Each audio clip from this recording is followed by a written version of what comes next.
प्रार्थना करते हैं, हाथ जोड़ते हैं और वन देवी से प्रार्थना करते हैं, हे वन देवी, मैं तुमसे प्रार्थना करता हूं कि इस रास्ते में जो भी बाधाएं हैं, जो भी कांटे हैं, जो भी उलझने हैं, इसको तुम साफ कर दो। वन देवी कहती है, राम, तुम तो वन पार कर चुके हो, तुम तो वन पार कर चुके हो, जिन कांटों को तुम्हारे पैरों में चुभना था वो तो चुभ चुका है, फिर ये जंगल की सफाई तुम क्यों चाहते हो, मार्ग की सफाई क्यों चाहते हो? वो राम कहते हैं, वन देवी, मुझे ढूंढता ढूंढता मेरा भाई भरत मेरे पीछे जरूर आएगा, मुझे खोजता खोजता मेरा भाई भरत मेरे पीछे जरूर आएगा, और जब वो आएगा तो उसे ये कांटे नहीं दिखने चाहिए, ये मार्ग की बाधाएं नहीं दिखनी चाहिए। तो वन देवी कहती है, क्या तुम्हारा भाई इतना कोमल है, क्या तुम्हारा भरत इतना कोमल है कि ये कांटे उनके पैर में चुभेंगे तो उसे पीड़ा होगी? तो वो राम क्या कहते हैं, ध्यान से सुनना। वो राम कहते हैं, उसे पैर में कांटे चुभेंगे, इस बात से उसे पीड़ा नहीं होगी, उसे ये सोच के पीड़ा होगी कि ये कांटे मेरे भैया राम के चरणों में चुभे थे। मेरी बहनों, विचार करना। कहते हैं, भाई भाई के बीच ये अनुपम प्यार था, ये अगाध प्यार था। और जब चित्रकूट में जाते हैं, चित्रकूट में जब जाते हैं, लक्ष्मण को बोलते हैं, देखो ये आवाज कहां से आ रही है, अचानक से ये जानवर इधर उधर क्यों भागने लगे? तो शाल के वृक्ष पे चढ़कर लक्ष्मण देखते हैं दूर से और देखते हैं कि भरत अपनी चतुरंगिनी सेना के साथ आ रहा है। लक्ष्मण कहते हैं, भैया भरत अपने चारों सेनाओं को लेकर आ रहा है और अब उसे वन भिजवाकर भी जी नहीं भरा, तो अब यहाँ हत्या करने पहुंचा कि रास्ते के कांटे को समाप्त ही कर दिया जाए। और अपनी सेनाओं के साथ आ रहा है, हाथी घोड़े सब साथ में। कहा 4 अंग होते सेनाओं, चतुरंगिनी सेना में 4 अंग होते, हाथी घोड़ा पैदल। कहते हैं चारों अंगों को लेकर आ रहा। लक्ष्मण कहते, भैया वो हमारी हत्या करने आ रहा, तुम आदेश दो तो मैं एक ही तीर से लक्ष्मण का वध कर डालूं। पर राम कहते हैं, लक्ष्मण तुम ऐसा विचार भी कैसे कर सकते हो? मैं अपने भरत को जानता हूं, मैं अपने भरत को जानता हूं, भरत कभी ऐसा नहीं सोच सकता है। अरे भरत तो वो है, अगर तुम्हें राज्य चाहिए, अगर मैं भरत से कह दूं कि ये राज्य तुम लक्ष्मण को दे दो, तो भरत एक बार में ये राज्य लक्ष्मण तुम्हें सौंप देगा। मेरे भरत के ऊपर ऐसी लांछन मत लगाओ। और कहते हैं, जब महात्मा भरत चित्रकूट पर राम के पास पहुंचते, उस दुर्दशा को, उस दयनीय स्थिति को देखकर, जो चरण अब तक फूलों पर चल रहे थे, जो शरीर अब तक राजगद्दी पर सो रहा था, जिन जीवन में केवल सुख ही सुख था, आज मेरे राम इस गुफाओं में वास कर रहे हैं, जटाजूट धारण किए हैं, शरीर पे पेड़ों के छाल हैं। मेरे भैया राम इस दुख के लायक नहीं। उस दृश्य को देखकर लक्ष्मण क्षण भर के लिए मूर्छित हो जाते हैं और रो पड़ते हैं, भैया मेरे कारण तुम्हें ये वनवास भोगना पड़ रहा। जब होश में आते चरण में गिरकर कहते, भैया ये वनवास तुम्हें मेरे कारण भोगना पड़ रहा है। काश मैं अगर जन्म नहीं लिया होता कैकेयी के कोख से, तो आज तुम्हें ऐसे दिन देखने नहीं पड़ते। कहती है, भैया माँ ने जो जाने अनजाने में गलती कर दी, उस पापन ने जो पाप कर दिया, उन चीजों को भूल जाओ। पिता की तो मृत्यु हो गई, दशरथ का स्वर्गवास हो गया, मां ने पिता को खाया सो खाया। इतना सुनना था कि राम थोड़ी देर के लिए सुन्न हो जाते हैं कि जिस पिता के वचन की रक्षा के लिए मैंने 14 वर्षों का वनवास स्वीकार किया, आज वो पिता मेरे, जब मैं खेलता आता था, धूल धूसर शरीर रहता था, अपने अंगूठे से हमारे शरीर के धूल को साफ करते थे, धूल में दूषित रहता था, धूल से सना रहता था, फिर भी वो मुझे सीने से लगाकर मेरे सिर को चूमते थे।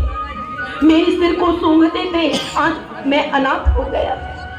आज मेरे सिर से मेरे पिता का हाथ उठ गया और आंखों में आंसू आ जाता है, विलाप करते हैं। फिर महात्मा भरत कहते हैं कि भैया जो हो गया सो हो गया, दुनिया में सारे प्राणियों की यही गति होती है। जो जन्म लिया है उसकी मृत्यु एक दिन निश्चित है, और जिसकी मृत्यु निश्चित है उसका जन्म भी निश्चित है। ये चक्र तो चलता रहेगा, पर मेरे भैया तुम इस कष्ट को भोगने लायक नहीं हो। जब तुमने कोई अपराध नहीं किया, तुमने कोई पाप नहीं किया, तुम वापस चलो, अयोध्या नगरी तुम्हारा इंतजार कर रही है। और चरणों में गिर जाते हैं। और याद रखना मेरी माताओं बहनों भाइयों, विश्व का सबसे पहला सत्याग्रह किसी ने किया था तो महात्मा भरत ने किया था। कहते हैं भगवान राम के चरणों में लेट जाते हैं और कहते हैं जब तक तुम वापस नहीं चलोगे मैं अन्न जल ग्रहण करने वाला नहीं हूं। सबसे पहला अनशन किसी ने किया था तो भरत ने किया था। पर राम कितना समझाते हैं। महात्मा भरत बार बार कह रहे नहीं भैया तुम वापस चलो। कभी मां कौशल्या से कह रहे मां तुम कहो भैया चल देंगे।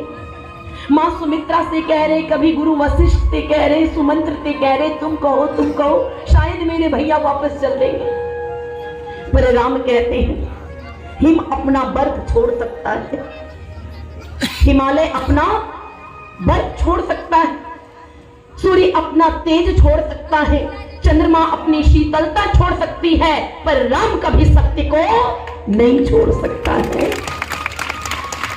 पिता के वचन की रक्षा करेगा। मैं 14 वर्षों के वनवास को भोगूंगा, अरे रघुकुल की रीति पर कोई आंच आने नहीं दूंगा। मेरी माताओं, वो राम बिल्कुल अटल हैं। उनकी अटलता को देखकर सबके आंखों में आंसू आ जाता है। भरत समझ जाते कि ये लौटकर आने वाले नहीं थे, और आते भी कैसे। मां कौशल्या की संतान जो थे, रघुकुल के शान जो थे। फिर महात्मा भरत कहते भैया अगर तुम राज्य नहीं भोगोगे तो उस राज्य को मैं भी नहीं भोगूंगा, और इस पादुका पे तुम अपने चरण रखो, और 14 वर्षों तक अगर कोई राज्य करेगा, उस गद्दी पर किसी का शासन होगा, उस गद्दी पर कोई विराजमान होगा, तो भैया तुम्हारे चरणों के ये पादुका ही। इतिहास साक्षी है मेरी बहन। विश्व में ऐसा इतिहास कहीं देखने को नहीं मिलेगा जहां 14 वर्षों तक खराव ने किसी राज्य पर राज किया हो। और महात्मा भरत कितना मनाते फिर भी राम जाने को तैयार थे। और महात्मा भरत कहते हैं भैया एक बात याद रखना, अगर 14 वर्ष से एक दिन भी अधिक हो गया, 14 वर्ष से एक दिन भी अधिक हो गया तो चिता तैयार करके भरत खुद को चिता में जलाकर भस्म कर देगा, और सिर पर खराव लेकर चल देते हैं। आंखों में आंसू लिए सिर पर खराव लेकर चल देते हैं। और मेरी माताओं जब अयोध्या पहुंचते हैं तो गद्दी पर खराव को विराजमान करते हैं, खुद पर्णकुटी नंदीग्राम में बनाते हैं।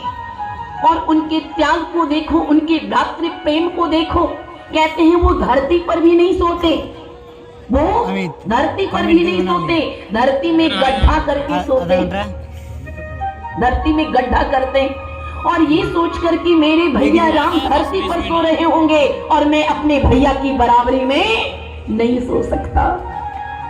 मेरी बहनों विचार करना, ये त्याग ये समर्पण कहां से आया था। ये त्याग समर्पण का निर्माण किसी ने किया था तो शास्त्र कहता है माता निर्माता भवती, मां निर्माण कर्त्री होती है।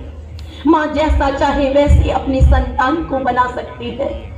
शतपथ ब्राह्मण कहता मातृमान पितृवान आचार्यवान पुरुषो वेदा।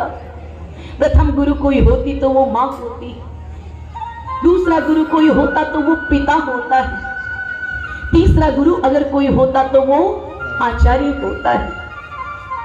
मेरी बहनों, लेनिन इतना बड़ा साम्राज्यवादी था, उस लेनिन से एक व्यक्ति ने कहा, तुम बहुत अच्छा राज्य चलाते हो, बहुत अच्छा राष्ट्र चलाते हो, बहुत अच्छी साम्राज्यवादी हो, एक अच्छे राष्ट्र का निर्माण करो। मेरी माताओं, वो लेनिन क्या उत्तर देता, जरा ध्यान से सुनना। वो लेनिन कहता है कि तुम मुझे श्रेष्ठ माता दो, मैं तुम्हें श्रेष्ठ राष्ट्र दूंगा, क्योंकि श्रेष्ठ राष्ट्र का निर्माण अगर कहीं होता है तो माताओं की कोख में होता है। याद करना मेरी माताओं, इस देश की माताओं को याद करना। कहते हैं राम प्रसाद बिस्मिल को जब फांसी की सजा पड़ने वाली थी,